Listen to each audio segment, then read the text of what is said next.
What is up, guys? I am trying to back out into traffic. Leaving the shop right now. Had a quick little half day.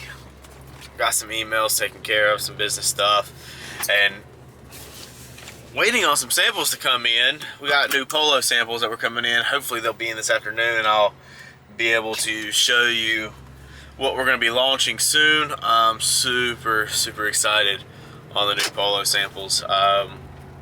They're just going to be really clean. And some of them I'm kind of iffy about, but that's the point of getting samples, right? But right now it's wonderful and it's rainy, but I'm going to go pick up the girls to go spend some time with them, figure out what we can do on a rainy day. But try to take some advantage of this half day so I can get them out of the house and just spend some good quality time. I don't know, kind of depends on what you guys do in your life, whether you have your standard 9 to 5 or figure out what this person's doing. Some people are just not the best drivers. They don't really know what they're doing. But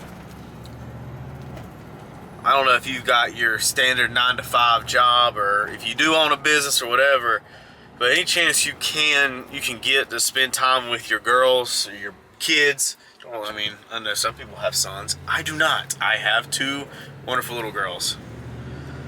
So, and we will not be trying for a third, so don't ask. But spend as much time as you can with them, because as Bob says at the shop, you will not ever have that time back, and you will wish that you spent as much time as you could. And I actually take that to heart, because I do love spending time with my girls, and I love watching them grow up. Aspen has been in the shop since she was just 2 months old. I'd take her to the shop. This is at her old place, and she would go with me. Even before she could crawl, we'd lay her down on a little blanket, and we would all work, and she would just lay there like a potato, because they can't do anything. But then she started learning how to crawl, and now she's climbing on everything and jumping off stuff. But to be able to actually watch her grow from a potato to this 2-year-old little beautiful monster that she is really awesome. And that is a form of success, in my opinion, that I've been able to create Coastland what it is today, with the help of the guys. And to be able to have the option to watch Aspen grow from where she, since birth in the shop, she gets along really good with the guys there, and it's just awesome to have that opportunity. Not everybody has that opportunity.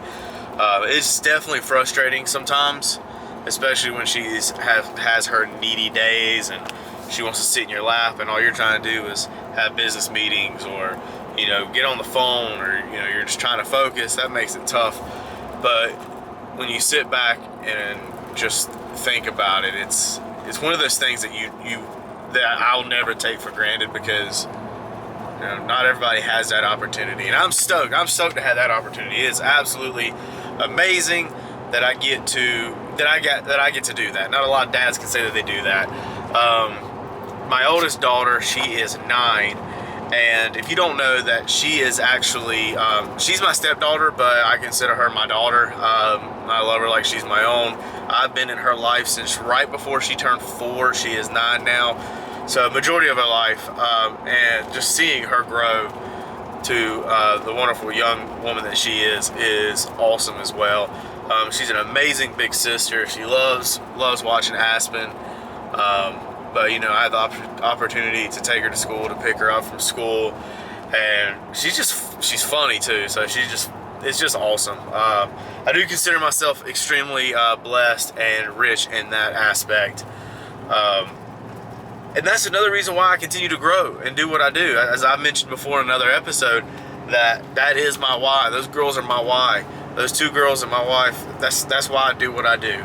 And I'm very fortunate to be able to do what I do. Am I satisfied where I'm at? No, I'll never be satisfied where I'm at. That doesn't exist. But to do what I do, to watch the kids grow up, to be there, and that's a blessing to me. But I'm gonna continue to push because I want them to see that no matter what you do, as long as you put, you're all into it, and you bust your ass every single day, and you take those risks, they can be good rewards. And I want them to see that. I want them to see that, we're going the unconventional route of what the middle class, I guess you could say, does, of, the college, whatever, get a job and stay there and die after 30 years. That sounds miserable. Every time I talk about it, it sounds miserable.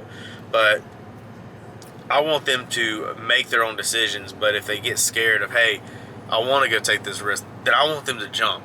And I'll be the first one to push them off that ledge. And that's one thing that they're starting to learn. I'm trying to teach that with Aspen. It's hard with 2-year-old, but Daisy's learning that it's okay to fail. It is. It's okay to fail. If you fail, good. Learn from it. Get back up. Dust yourself off and do it again. Biggest thing is making sure you're learning from it. See, I'm gonna go pick them up. I'm gonna maybe go get some ice cream or something. I don't know. But yeah, it's awesome. Where are we gonna go? I don't know. Where should we go? I've been asking you where we should go. Well, we can go get some lunch somewhere. I already have lunch. What'd you eat for lunch? Sausage. You ate sausage for lunch? I mean, it didn't fill me up all the way. I haven't had lunch. Aspen, what are you doing?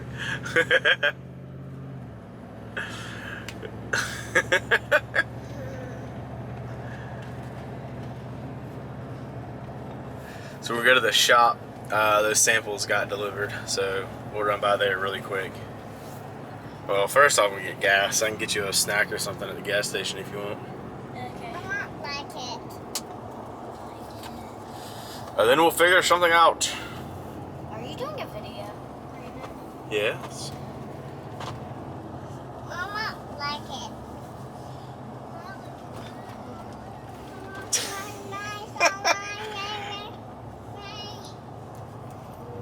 Y'all two are crazy.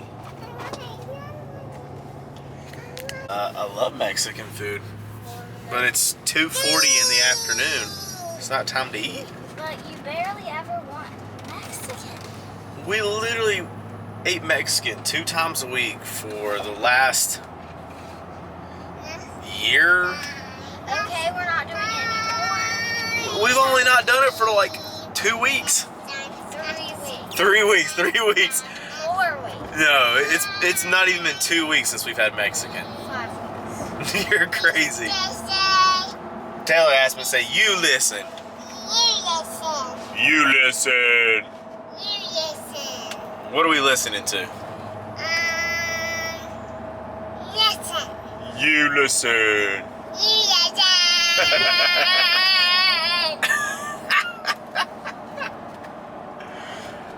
Why do you like Mexican food so much? Because it's just the best. He's the best. He's the best.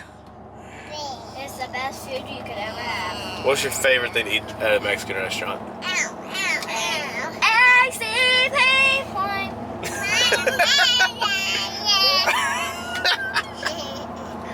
Alright, now you listen here.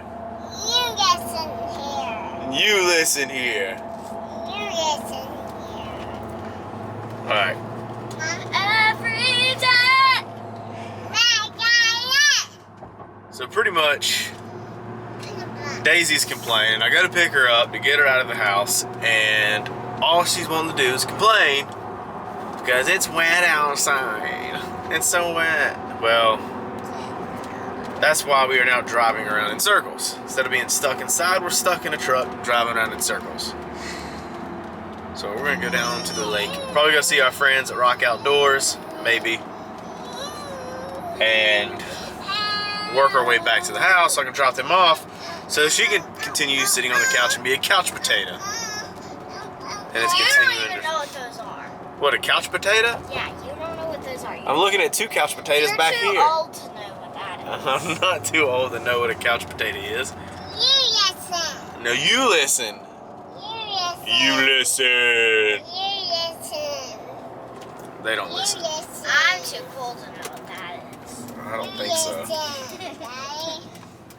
I think we're gonna go on back because it's starting to rain some more. And then I'm gonna go back to the shop. I'm gonna go over these samples, get a couple more creatives done, and Daisy, you have dance today? Yeah, I want to go to the lake. We can go like this weekend. I'm going to lake. This weekend? I think so, yeah. Probably go like this weekend. But that's too far. Well, today's Monday, so we got a couple more days. Tuesday, Thursday, Friday, Saturday. You completely forgot Wednesday. Almighty. Tuesday, Thursday, Friday. There's a Wednesday in there. It's hump day. Okay, wait. Monday, I'm just gonna drop them off. I'm done with it. Wednesday, Done with it. Thursday. So right now I'm headed to go show a house. Like I mentioned before in a couple other videos, I still sell real estate. It is how I make my money. I don't really pay myself with Coastland. Coastland kind of helps pay for a couple things, but I mainly get my money from real estate. So real estate sales, investing, things like that. So right now I'm gonna go show one of my clients a house. I got a couple more meetings tomorrow, but kind of what I want to touch on with that is if you're starting a side hustle, if you're starting anything really, a new business, figure out how to fund it without having to go into crazy debt.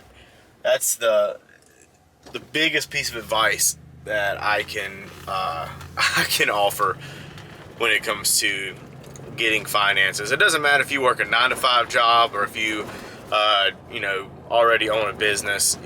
Leverage the money you make now to start your business, start your new venture, your whatever it may be. That's what I use real estate for. When I started Coastland, I actually used my funds from closing. I'd put some into the savings account, some would go to bills, but the rest would go into a separate account, and that's what I would use for Coastland. That's what I started it with. Dang, my neck is stiff today. But that is the biggest piece. I mean, obviously I got debt now. I've been in, I've got Coastland running for 3 years now. Still haven't passed the 5-year mark, but that I'm not too worried about that. It would take something crazy for Coastland to not continue to work. But don't go out, like if you want to start a business, don't go out and buy, a bunch of, go get a bunch of credit card debt. I don't advise that. I know there's a lot of very, very successful people that have, as part of their story, and if you're comfortable with taking that risk, go right ahead. I love risk just as much as any other entrepreneur, but my risks are more calculated because I have actually, gone into too much debt at times, and it's hindered me a little bit, and I'll talk more into detail about that in another video. But yeah, it's like the trailer deal. I'm getting ready to buy a dump trailer. Gonna start a little equipment rental company on the side. Nothing too major, but it's all cash. I'm making sure I'm going into that with absolutely no debt. You know what's funding that? Real estate. Coastland funds itself now. Real estate. I'm using my real estate money to leverage other income sources, and that's what I advise. If you whether you get into real estate to do that, or you already have a business, whatever you're doing, before you start a new venture, figure out where you can get the funds from and leverage your current money makers into starting something else. Don't just go out and be like, all right, I'm gonna go max out this credit card. I'm gonna go get this loan and this loan and this loan, and all of a sudden you're paying a shit ton of interest. I've learned this the hard way, and I'm actually still learning this. There's still some things I'm digging myself out of, but the best thing that I can say is to be patient. All right, and that's what I'm doing right now with the equipment rental company. Is I'm being patient. I'm gonna buy one piece of equipment in cash. I'm not gonna sit there and go buy a bunch of things and think, oh yeah, I could go easily go $35,000, $40,000, $50,000 in debt and have a great return. But then I'm in debt, and I don't want debt. I'm looking for financial freedom. So yeah, if you're wanting to start an online business, e-commerce brand, or you're wanting to start whatever business you're wanting to start, do everything you can to do it debt-free. Figure out when you want to start and reverse engineer it. If you say, all right, I want to start this business and it's going to cost me $25,000. All right, awesome. How much are you making and how much is it going to cost for you to put that back? What do you got to do? And reverse engineer it. It says, I want to do this within 1 year. All right, well, you're going to need to save just over $2,000 a month to do that. How are you going to save $2,000 a month? Well, I don't know. Figure it out. That's all. Literally, all this is figuring it out. Figure out what the problem is, create the solution, and leverage your current income producing, whatever it is, whatever you're making income from. Leverage it and use it to start your next venture. Don't go into debt to start your little side businesses. That's the quickest way to get in trouble. You know, when I started Coastland, I did it all cash. Now I got some debt in the business, which is fine. I'm working to get out of that debt, but there are multiple times that I wish I would have actually been way more patient. But that's why I'm trying to talk to you about this now. I'm trying to tell you, say, hey, maybe I should wait an extra 3 or 4 months. This way I'm not owing somebody else anything. That's the way to do it. So yes, have a job, save the money, start, pay all cash, then you don't owe nobody nothing. Yes, I use a double negative, who cares? But do it, alright? Those of you that have subscribed to this channel, it has been a very uncomfortable thing for me, and you know, there is value in discomfort, but this is hard. This isn't an easy thing for me. I don't like being in front of the camera. As you can tell, I have crazy ADD. I can't stop looking around. Everything grabs my attention. But I do want to say from the bottom of my heart, thank you for, you know, those that have subscribed. Thank you for watching this video, and you know, and thank you for the continued support. Thank you for the continued support. So, with that being said, don't forget to subscribe, share this. You know, try to tag some of your friends in it. I'd love to continue to grow this channel to show you a little bit behind the scenes of what I do as an e-commerce entrepreneur and a business owner. Also, don't forget to go check out coastlandapparel.com. I'm going to add a little discount for this video in the description below. Go grab you some sweet gear, and I look forward to seeing you guys in the next video. All right, see y'all.